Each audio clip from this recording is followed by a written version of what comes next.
On je postao otac prije godinu dana.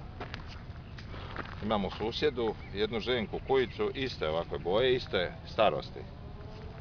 I onda su se oni parili i 7 malih je izašlo na vidjelo.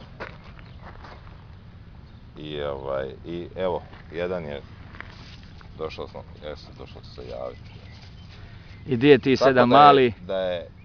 Jedan mališ je završio u Sarajevu, muški, zove se Vin. Završio u Sarajevu kod Seje Teftedarije, jednog od urednika Haja televizije, i uživaju, ja sam i bio i posjetio. On, ćerkica i supruga uživaju u druženju sa Vinom. Onda u Zagrebu imamo 2, isto su lijepo udomljena, smještena.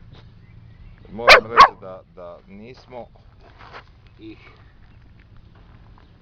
prodavali po nekakvim tržišnim cijenama, nego smo birali ljude po posljednostima i ko će ih udomiti, tako da su išli malo besplatno. Ali su svi zato udomljeni na najbolji mogući način, u najbolje obitelji su došli. I često se mi čujemo, ja ću vam poslati na mail i slike i vidimo i družimo se, poslušava na mail cijele obitelji. Čak je njegov brat postao otac prije 4-5 dana u Zagrebu. Nemoj lagati.